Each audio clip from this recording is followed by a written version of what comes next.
Hello friends, कैसे हैं आप सब। आज की इस वीडियो में हम बात करने वाले हैं यूपी पॉलिटेक्निक के कुछ मैथ के क्वेश्चन जो कि काफ़ी इम्पोर्टेंट है और इससे हमें ये पता चलेगा कि यूपी पॉलिटेक्निक में मैथ के क्वेश्चन किस टाइप के आते हैं। तो आइए देखते हैं एक एक करके। ये हमने क्वेश्चन ऐसे क्वेश्चन लिए हुए हैं जो कि पॉलिटेक्निक के कई बार पूछा हुआ है, यानी कि हमने कई रिपीटेड क्वेश्चन को लिए हुए हैं। तो इससे आपको अनुमान लग जाएगा कि यूपी पॉलिटेक्निक में किस प्रकार की क्वेश्चन आती हैं। तो आइए देखते हैं एक एक करके। फर्स्ट क्वेश्चन है, यदि a to the power 1/x equal to b to the power 1/y equal to c to the power 1/z और b square equal to ac हो तो x प्लस z का मान है। ऑप्शन दिया हुआ है, ऑप्शन ए है y, ऑप्शन बी है 2y एंड ऑप्शन सी है 3y एंड ऑप्शन डी है 2xyz। ये हमें चार ऑप्शन दिया हुआ है और क्वेश्चन है, तो हमें x प्लस जेड का वैल्यू यहाँ पर फाइंड करना है। तो आइए देखते हैं। हम यहाँ पर मान लेते हैं, माना हम यहाँ पर a to the power 1/x, b to the power 1/y and c to the power 1/z दिया हुआ है। तो यहाँ से सबसे पहले हम इसमें से a b c का मान निकालते हैं और उसके बाद हमें दिया हुआ है कि b square equal to ac, तो इसमें रखते हैं और यहाँ से हमें x प्लस जेड का वैल्यू निकल जाएगा। तो हम मान लेते हैं, माना a to the power 1/x equal to b to the power 1/y, b to the power 1/y equal to c to the power 1/z equal to k। कोई कांस्टेंट हम मान लेते हैं, कोई कांस्टेंट k हम मान लिए। तो अब यहाँ से a और b c का सबका मान निकालते हैं k के फॉर्म में। तो यहाँ से हम a का मान निकालेंगे तो a इक्वल टू हो जाएगा, तो यह पावर आ जाएगा तो k के पावर हो जाएगा 1/, तो यहाँ से हमें मिल जाएगा a equal to k to the power x, ये मिल जाएगा। और उसके बाद b का वैल्यू निकालते हैं तो b इक्वल टू हमें मिल जाएगा k to the power y और c का वैल्यू निकालते हैं तो c इक्वल टू मिल जाएगा हमें k to the power z। इतना हो जाएगा। अब यहाँ पर ध्यान से देखें तो हमें दिया हुआ है b square equal to ac, b square equal to ac दिया हुआ है। तो इसमें हम पुट करते हैं, इस इक्वेशन को लेते हैं तो b square equal to ac। अब यहाँ पर b का वैल्यू हमें यहाँ पर हमने फाइंड आउट किया k to the power 2y, तो यहाँ पर रख देते हैं k के पावर y का whole square equal to a का वैल्यू हमें यहाँ पर निकाले हमने k to the power x है इनटू c का वैल्यू है k to the power z। इतना है। तो अब यहाँ से इसको थोड़ा सिंप्लीफाई करते हैं तो हमें मिल जाएगा यहाँ से k to the power 2y equal to, यहाँ से देखें तो हम लोग घातांक के नियम से जानते हैं कि यदि बेस सेम हो a to the power x हो into a to the power y हो और यहाँ पर बेस सेम हो तो पावर जो होता है वो जुड़ जाता है, यानी a टू द पावर हो जाएगा x प्लस y। तो ये फार्मूला होता है, तो इस फार्मूले का यूज करते हैं। तो यहाँ पर k चूंकि सेम नंबर है तो घात यहाँ पर जुड़ जाएगा, आधार सेम है तो हो जाएगा k to the power x plus z। अब यहाँ से हम लोग घातांक दिया हुआ यानी कि बेस समान है तो यहाँ से हम लोग लिख सकते हैं 2y equal to x plus z और हमें इसी का वैल्यू निकालना था, यानी x प्लस z का वैल्यू कितना आ जाएगा 2y। तो ऑप्शन बी करेक्ट हो जाएगा। नोट करेंगे। नेक्स्ट क्वेश्चन देखते हैं, तो नोट करिए। नेक्स्ट क्वेश्चन लिखते हैं,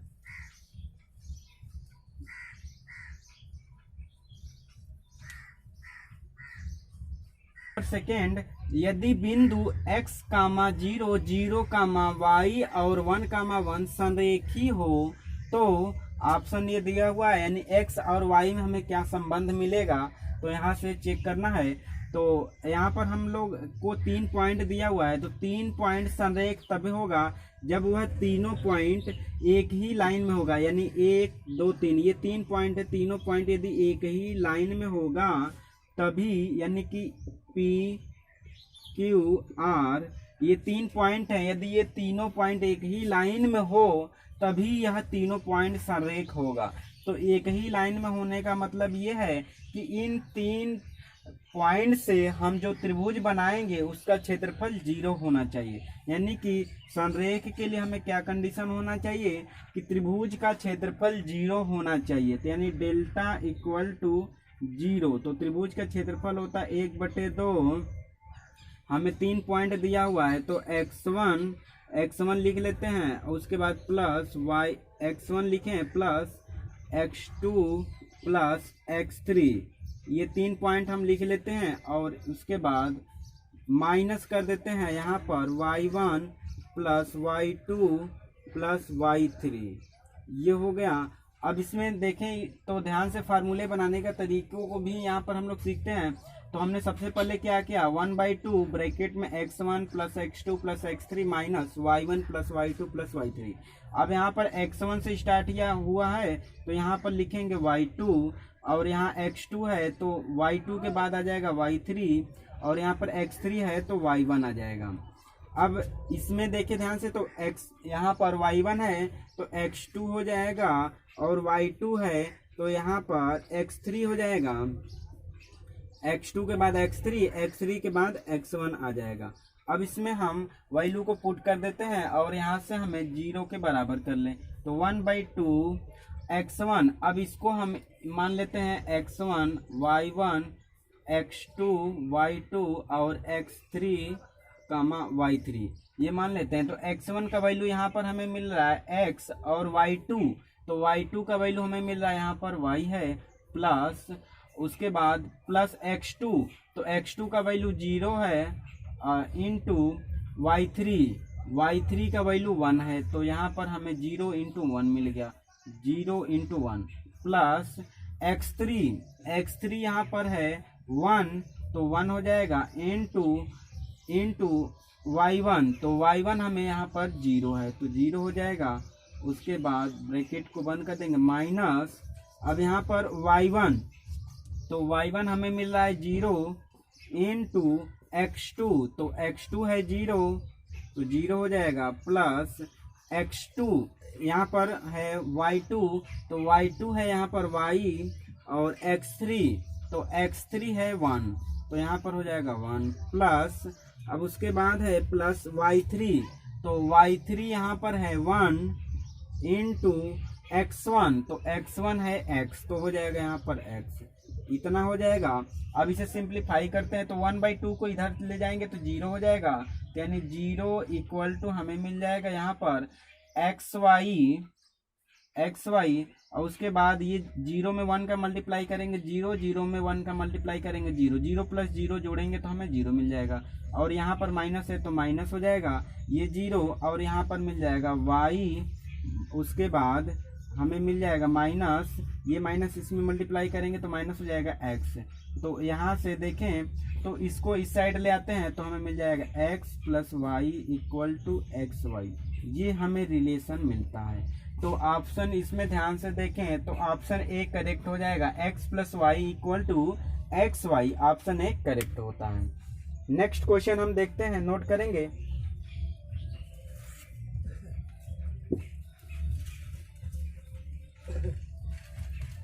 नेक्स्ट क्वेश्चन नंबर 3 है, कह रहा है दिए गए चित्र में TPT डैश यानी TPT डैश वृत्त की स्पर्श रेखा है, यानी इस वृत्त की TPT डैश स्पर्शी है यानी स्पर्श रेखा है।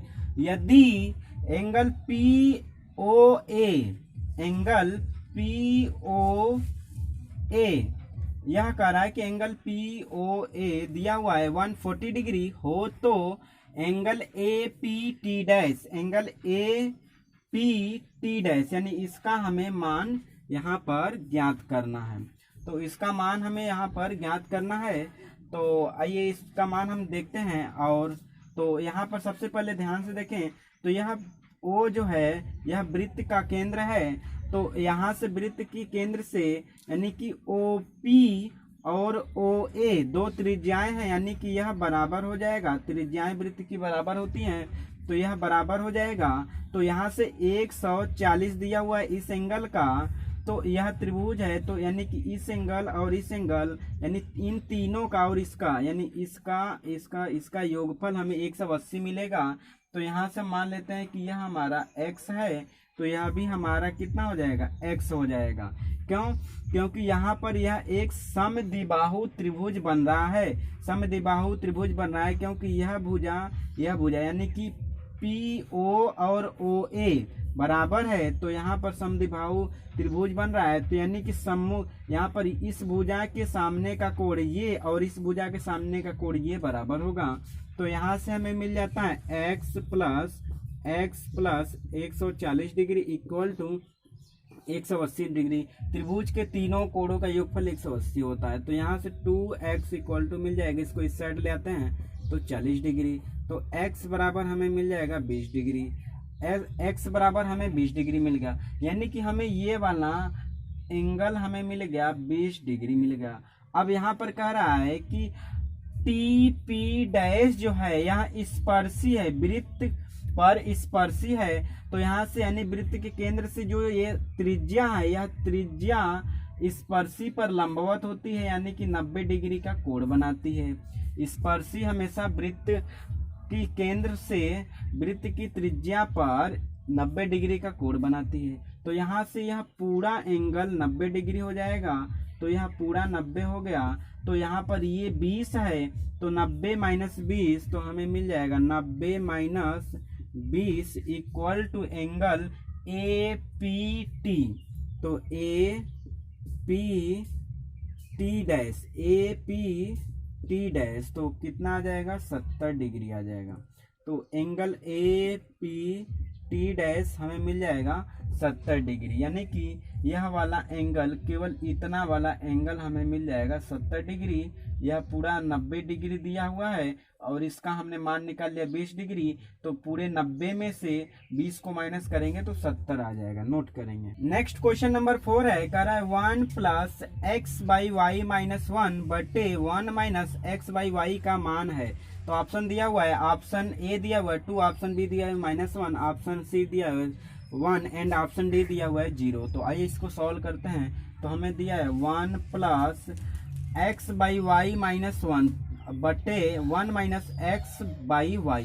तो 1 हमें यहाँ पर पहले से दिया यानी 1 प्लस, तो इसका हम इसके साथ एलसीएम ले सकते हैं। तो हमें मिल जाएगा x माइनस वाई बटे वाई, और इसका इसके साथ एलसीएम ले लें तो चूंकि इसके भी बटे 1 है, इसके भी बटे 1 है, तो यहाँ से हमें मिल जाएगा y माइनस एक्स बटे वाई। अब यहाँ से यह y कैंसिल हो जाएगा, तो हमें मिल जाएगा 1 प्लस एक्स माइनस वाई बटे वाई माइनस एक्स। अब यहाँ से ध्यान से देखें तो इसमें से हम -1 कॉमन कर लें तो हमें ये मिल जाएगा 1, यहाँ पर माइनस आ जाएगा तो हमें यहाँ पर मिल जाएगा x माइनस वाई बटे एक्स माइनस वाई। यानी इसमें से हम माइनस कॉमन कर लें तो यह x प्लस हो जाएगा, y माइनस हो जाएगा। अब यह पुनः कट जाएगा तो हमें मिल जाएगा 1 माइनस 1 इक्वल टू 0। तो ऑप्शन डी करेक्ट हो जाएगा। नोट करेंगे। नेक्स्ट क्वेश्चन देखते हैं।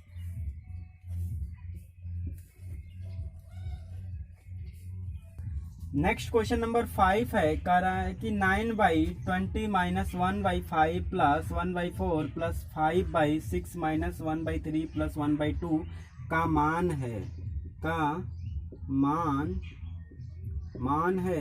अब ऑप्शन दिया हुआ है, ऑप्शन ए है 9/20 प्लस, ऑप्शन बी दिया हुआ है 0, ऑप्शन सी दिया है 1/4 एंड ऑप्शन डी दिया हुआ है 9/10। तो आइए इसको सिंपलीफाई करते हैं। तो यहाँ से तो सबसे पहले हम ऑप्शन को यहाँ से मिटा देते हैं। तो यहाँ पर ऑप्शन को मिटा देते हैं, अब उसके बाद इसको सिंपलीफाई करते हैं। तो हम सबसे पहले 9/20 माइनस यहाँ पर है 1/5 प्लस 1/4 प्लस 5/6। अब यहाँ पर देखें ध्यान से, तो इस क्वेश्चन में सबसे पहले हम लोग यानी कि जो रेखा वाली लाइन होती है यानी कि इस ब्रैकेट को तोड़ा जाता है। सबसे पहले रेखा वाली लाइन को हम लोग यहाँ पर ओपन करते हैं। तो सबसे पहले इसको सिंपलीफाई करेंगे, तो यहाँ पर प्लस है तो इसे जोड़ेंगे, एलसीएम ले लेते हैं। यहाँ पर माइनस है तो माइनस लगा दिए, एलसीएम इसका लेते हैं तो एलसीएम हमें 6 मिल जाएगा। 3 दूनी 6, तो 2 का 1 में गुणा करेंगे तो 2 मिल जाएगा। और यहाँ पर 2 3 6 तो यहाँ पर 3 मिला, 3 का 1 में गुणा करेंगे तो हमें 3 मिल जाएगा, इतना हो जाएगा। अब उसके बाद इसे थोड़ा हम सिंप्लीफाई और करते हैं तो हमें यहाँ पर मिल जाएगा 9/20 माइनस 1/5 प्लस 1/4 प्लस, अब यहाँ पर देखें तो 2 + 3 5 हो जाएगा, 5/6 माइनस 5/6, तो 5/6 माइनस 5/6 हो जाएगा। तो यहाँ पर 5/6 माइनस 5/6, तो ये हमें मिल जाएगा 0, ये हमें मिल जाएगा 0। तो इतना तो समझ में आया कि 5/6 माइनस 5/6, ये हमें इतना मिल जाएगा 0। तो अब नेक्स्ट स्टेप में हमें मिलेगा 9/20 माइनस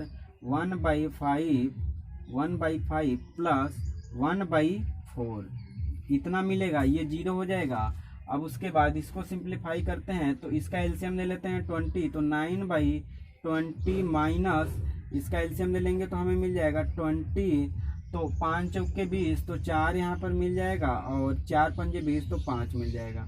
इसको ऐड करते हैं तो हमें यहाँ पर मिलता है, दिस इज इम्प्लाइज 9/20 माइनस 4 + 5 9/20, तो ये भी हमें मिल जाता है 0। तो ऑप्शन देखते हैं तो ऑप्शन कौन सा सही था, तो यानी कि ऑप्शन बी वाले में जो कि 0 था, तो ऑप्शन बी वाला करेक्ट था, यानी इसका हमें आंसर कितना मिलेगा, 0 मिलेगा। नोट करेंगे। नेक्स्ट क्वेश्चन देखते हैं।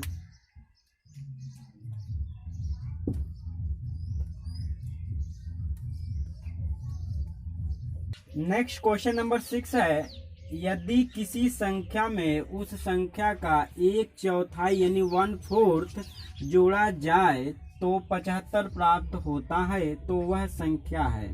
यानी कि हमें उस संख्या को फाइंड आउट करना है। ऑप्शन ए दिया हुआ है 50, ऑप्शन बी दिया हुआ है 20, ऑप्शन सी दिया हुआ है 60, ऑप्शन डी दिया हुआ है 30।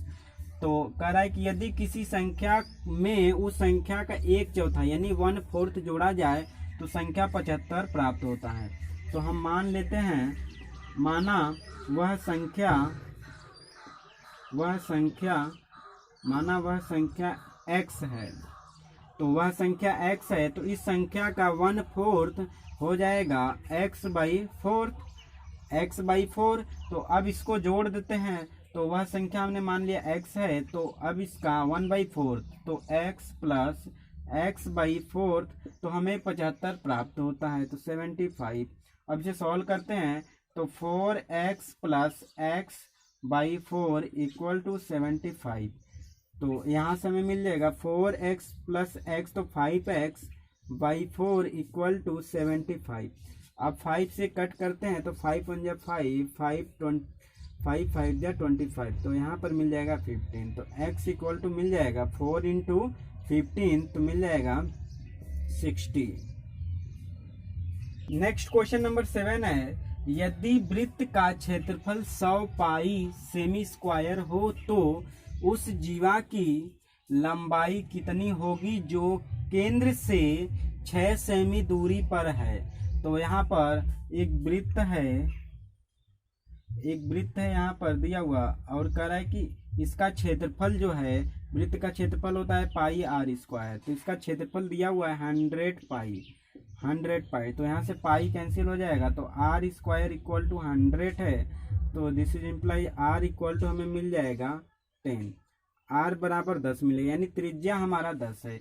तो कह रहा है कि उस जीवा की लंबाई कितनी होगी जो केंद्र से 6 सेमी दूर पर, यानी यहाँ पर केंद्र है, तो केंद्र से 6 सेमी दूर पर एक जीवा है और इस जीवा की लंबाई ज्ञात करनी है। इस जीवा की लंबाई मान लेते हैं AB है, तो AB की हमें लंबाई ज्ञात करना है। तो AB की हमें लंबाई ज्ञात करना है और हमें कह रहा है केंद्र से 6 सेंटीमीटर। तो यदि हम इसको मिला देते हैं तो ये हमारा हो जाता है त्रिज्या, और त्रिज्या R हमने निकाल लिया, ये हमें मिल गया 10 सेंटीमीटर। तो यह एक हमारा 90 डिग्री का कोण बन जाएगा, यानी कि यह एक समकोण त्रिभुज बनता है। तो समकोण त्रिभुज में यह कर्ण हो जाएगा और यह लंब हो जाएगा, यह आधार। तो समकोण त्रिभुज में लंब का स्क्वायर प्लस आधार के स्क्वायर बराबर कर्ण का स्क्वायर, तो लंब हो जाएगा, इसको मान लेते हैं P।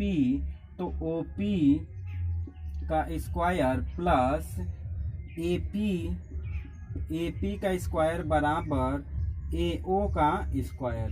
तो यहाँ पर ओ पी हमें दिया हुआ है 6 है, तो 6 का स्क्वायर प्लस ए पी हमें निकालना है, तो ए पी का स्क्वायर बराबर ओ ए दिया हुआ है 10 का स्क्वायर, तो ये हो जाएगा।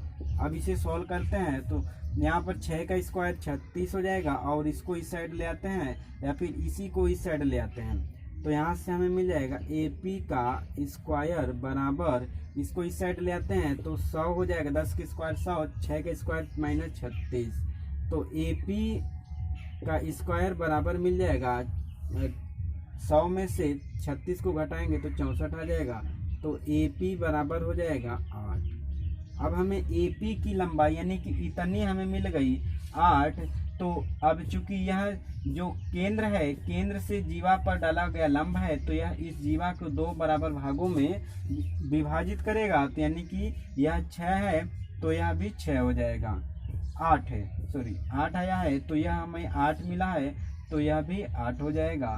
तो यह 8 है, हमने निकाला ए पी बराबर 8, तो पी बी बराबर भी 8 हो जाएगा। तो पूरी जीवा की लंबाई ए बी हमें मिल जाएगा 8 + 8 16, तो ऑप्शन बी करेक्ट हो जाएगा, नोट करेंगे। नेक्स्ट क्वेश्चन नंबर 8 है, यदि P संबंध Q बराबर 3 संबंध 4 और Q संबंध R बराबर 8 संबंध 9 हो, तो P संबंध R बराबर है, ऑप्शन दिया हुआ है, ऑप्शन ए है 1:3, ऑप्शन बी है 1:2, ऑप्शन सी है 3:2 एंड ऑप्शन डी है 2:3। तो हमें यहाँ पर P इंटू आर यानी P:R यानी P संबंध R का वैल्यू निकालना है। तो हमें यहाँ पर दिया हुआ है P संबंध Q दिया हुआ है 3 संबंध 4, तो इसमें हम सबसे पहले क्या करते हैं 2 से मल्टीप्लाई कर लेते हैं, तो 2 से मल्टीप्लाई कर लेंगे तो हमें मिल जाएगा P संबंध Q बराबर 6 संबंध 8, 6 संबंध 8 मिल जाएगा, 3 दूनी 6 हो जाएगा, 6 संबंध 8 मिल जाएगा। अब इतना हो गया 6 संबंध 8। तो अब हमें यहाँ पर Q संबंध R भी दिया हुआ है, Q संबंध R दिया हुआ है 8 संबंध 9, इतना दिया हुआ है। तो अब यहाँ से हम निकाल लेते हैं P संबंध Q संबंध R। तो अब यहाँ पर देखें तो P का वैल्यू यहाँ पर कितना है, तो 6 है, और Q का वैल्यू यहाँ पर कितना है 8 है, और R का वैल्यू कितना है तो 9 है। तो यहाँ से P संबंध R हमें मिल जाएगा, यानी P संबंध R कितना मिल जाएगा, तो P का वैल्यू 6 है और उसके बाद R का वैल्यू है 9, तो हमें मिल जाएगा P संबंध R 6 संबंध 9। तो 6 संबंध 9 को हम लिख सकते हैं P संबंध R। अब यहाँ पर इसमें 3 से भाग कर दें तो 2 संबंध 3 मिल जाएगा, तो यानी कि 2 संबंध 3 ऑप्शन डी करेक्ट हो जाता है, नोट करेंगे।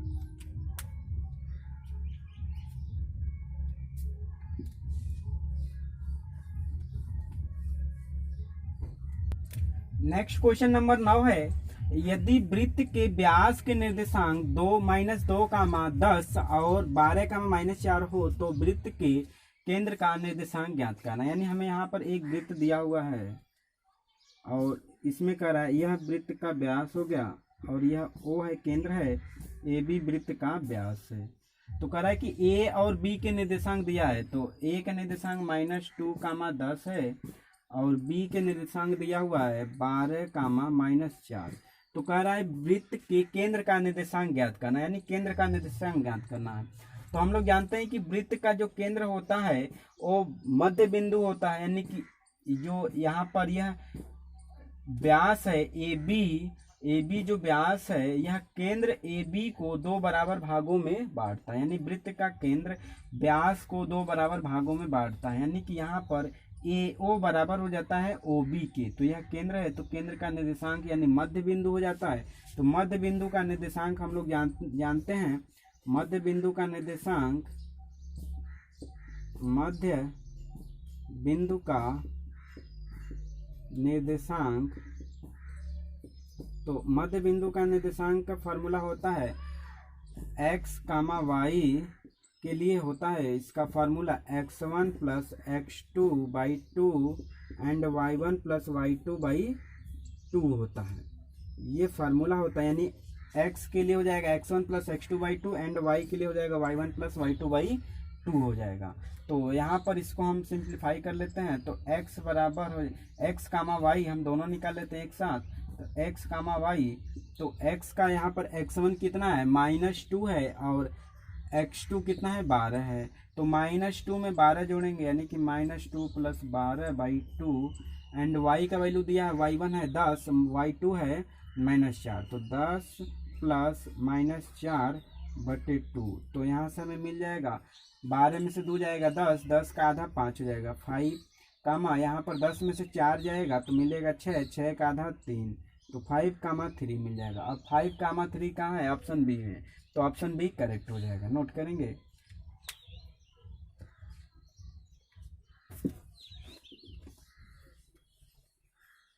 नेक्स्ट क्वेश्चन नंबर 10 है, कह रहा है द्विघात समीकरण x प्लस 1/x बराबर 10/3 का हल है। तो इसका हमें हल चेक करना है। तो यहाँ पर ऑप्शन ए दिया x बराबर 3 कामा -1/3, ऑप्शन बी दिया है 1/3 कामा -1/3, ऑप्शन सी दिया है 3 कामा x, ऑप्शन सी दिया है x बराबर 3 कामा 3 एंड ऑप्शन डी दिया हुआ है x बराबर -3 और 3।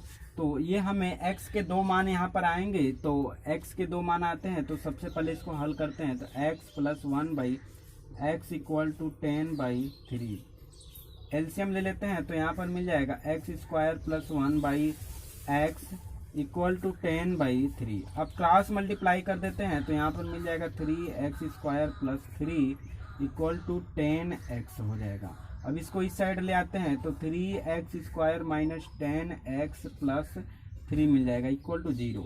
तो अब इसका हम फैक्टर करते हैं तो 3 × 3 9 हो जाएगा। तो यहाँ से हमें मिल जाएगा 3x² minus 9x minus x plus 3 equal to 0। तो यहाँ से 3 कॉमन हो जाएगा और x भी, तो 3x कॉमन ले लेंगे तो हमें x मिलेगा -3 मिल जाएगा। माइनस यहाँ से 1 कॉमन करेंगे तो x -3 मिल जाएगा। तो यहाँ इन दोनों में से इसमें और इसमें से हमें x -3 कॉमन हो रहा है, x -3 कॉमन करेंगे तो हमें 3x - 1 मिल जाएगा इक्वल टू 0। इक्वल टू 0 है तो जब x -3 बराबर 0 तो x बराबर आ जाएगा 3, और जब नेक्स्ट है 3x - 1 बराबर 0 तो x बराबर आ जाएगा 1/3। तो यानी x का जो मान हो जाएगा 3 और 1/3 हो जाएगा। तो x का मान 3 और 1/3, तो ऑप्शन कौन सा हो जाएगा, तो x का मान 3 और 1/3, तो 3 और 1/3, तो ये ऑप्शन करेक्ट हो जाएगा। x का मान 3, 1/3 ये करेक्ट हो जाएगा। नोट करेंगे। नेक्स्ट क्वेश्चन नंबर 11 है, यदि x का 45% प्लस 90 का 30% बराबर है 210 के 30% के, तो x का मान है। तो ऑप्शन ए दिया हुआ है 90, ऑप्शन बी दिया है 120, ऑप्शन सी दिया हुआ है 80 एंड ऑप्शन डी दिया हुआ है 60। तो कह रहा है कि x का 45%, तो x का 45% यानी x गुणे 45/100 और प्लस दिया है प्लस 90 का 30%, तो 90 गुणे 30/100 और कह रहा है कि बराबर है 210 के 30% के। तो 210 के 30% के 210 गुणे 30/100। तो यहाँ से इसको हल करते हैं इसको, तो हमें यहाँ से यह 0 कट जाएगा और यह 0 कैंसिल हो जाएगा, और उसके बाद यहाँ भी यह 0 कैंसिल हो जाएगा। तो यहाँ पर हमें मिल जाएगा x गुणे 45/100 प्लस 9 × 27 यहाँ पर हो जाएगा, और यहाँ पर हो जाएगा 21 गुणे 3, तो यहाँ पर हमें मिल जाएगा 21 गुणे 3। अब यहाँ पर इसको इस साइड ले आते हैं तो हमें x गुणे 45/100 इक्वल टू यहाँ पर ये आ जाएगा 21 × 63 हो जाएगा, माइनस ये हो जाएगा 27। अब इसको हल करते हैं तो यहाँ पर हमें मिल जाएगा x गुणे 45/100 और इसमें से माइनस कर देते हैं तो 13 में से 7 जाएगा तो 6, और उसके बाद यहाँ बच जाएगा 5, 5 में से 2 जाएगा 3, तो अब इसको हम 3 से कट करते हैं, 3 एक कम 3 दूनी 6 और 3 एक कम 3, 3 पचे 15, फिर 3 से कटेगा तो 3 पचे 15, 3 चौके 12, तो यहाँ पर हमें मिल गया 5, तो 5 से इसको कट करते हैं तो 5 दूनी 10, तो x बराबर हमें हो जाएगा, यानी कि यहाँ से हमें क्या मिलता है, x बटे 20 बराबर 4, तो x बराबर हमें मिल जाएगा 4 दूनी 8 यानी 80 मिल जाएगा। तो ऑप्शन सी इसमें करेक्ट हो जाएगा, 80, यानी x का मान कितना है, तो x का मान हो जाएगा 80। नेक्स्ट क्वेश्चन नंबर 12 है, दो बेलनों की त्रिज्याओं का अनुपात 2 संबंधित 3 है और उनकी ऊंचाइयों में अनुपात 5 संबंधित 3 है, तो आयतनों का अनुपात ज्ञात करना है। तो मान लेते हैं कि पहले का आयतन V1 है और दूसरे का आयतन V2 है, और पहले की त्रिज्या R1 है और दूसरे की त्रिज्या R2 है, और पहले की ऊंचाई H1 है और दूसरे की ऊंचाई मान लेते हैं H2 है। और यहाँ पर बेलन हम बना लेते हैं तो थोड़ा सा हमें समझने में आसानी हो जाएगी। तो यह बेलन है और इसकी त्रिज्या, यह पहला बेलन है तो पहले बेलन की त्रिज्या R1 है और इसकी ऊंचाई H1 हम इसको मान लेते हैं, इसकी ऊंचाई H1 है, और इसका वॉल्यूम हम मान लेते हैं V1 है। और दूसरा बेलन जिसकी त्रिज्या हम मान लेते हैं R2 है और ऊंचाई जो है H2 है और वॉल्यूम इसका V2 है। तो बेलन का आयतन का फार्मूला होता है V = पाई R² H होता है। तो पहले के लिए हम बात करें तो हमें हो जाएगा V1, और V1 हो जाएगा पाई R1² इंटू H1, और कह रहा है कि बेलनों के आयतनों का अनुपात, तो आयतन तो V1 बटे हम V2 कर देते हैं, तो V2 हो जाएगा बटे पाई R2² इंटू H2 हो जाएगा। तो पाई से पाई कैंसिल हो जाएगा, तो हमें यहाँ पर वैल्यू रख देते हैं। तो R1 की वैल्यू हमें दी हुई है, यानी त्रिज्याओं का अनुपात दिया है 2 संबंधित 3, तो R1 का वैल्यू है 2 और R2 का वैल्यू दिया हुआ है 3, तो इसका स्क्वायर हो जाएगा इंटू H1 का वैल्यू दिया है 5, H2 का वैल्यू 3, तो इसको हल करते हैं तो V1 बटे V2 इक्वल टू हमें मिल जाएगा, 2 का स्क्वायर करेंगे तो 4 हो जाएगा, 4 में 5 का मल्टीप्लाई करेंगे तो हमें यहाँ से मिल जाएगा 20, यानी 5 चौके 20, 3 का स्क्वायर करेंगे तो 9 मिलेगा, 9 में 3 का स्क्वायर करेंगे तो 27 मिल जाएगा। यानी V1 इंटू V2 का जो अनुपात होगा 20 संबंधित 27 होगा। तो 20 संबंधित 27 ऑप्शन डी दिया हुआ है, तो ऑप्शन डी करेक्ट हो जाएगा, नोट करेंगे। क्वेश्चन नंबर 13 है, यदि square root 1 plus x by, question number 13 है, यदि square root 1 plus x by 169 equal to 14/13 हो तो एक्स का मान है। तो ऑप्शन ए दिया हुआ है 27, option B 13 and option C दिया हुआ है 36, ऑप्शन डी दिया हुआ है 1। तो सबसे पहले इसको हम हल करते हैं, तो 1 प्लस एक्स बटे 169 इक्वल टू 14/13 दिया हुआ है। दोनों पक्षों का स्क्वायर कर देते हैं तो यहाँ पर मिल जाएगा हमें 1 प्लस एक्स बटे 169 इक्वल टू 14 का स्क्वायर कर देंगे तो 196 हो जाएगा, और 13 का स्क्वायर करेंगे तो 169 हो जाएगा। अब इसको हम सॉल्व करते हैं तो यहाँ पर 169 प्लस एक्स बटे 169 इक्वल टू 196 बटे 169, तो यह कैंसिल हो जाएगा, और इसको इस साइड ले आते हैं तो x बराबर हो जाएगा 196 माइनस 169। तो अब यहाँ में से 16 में से 9 घटाते हैं तो 7 मिल जाएगा, और यहाँ पर बचेगा 8, 8 में से 6 गया तो 2 मिल जाएगा। तो x बराबर हमें मिल जाएगा 27। तो ऑप्शन देखते हैं तो ऑप्शन हमें ए मिल रहा है, ऑप्शन ए करेक्ट हो जाएगा, नोट करेंगे।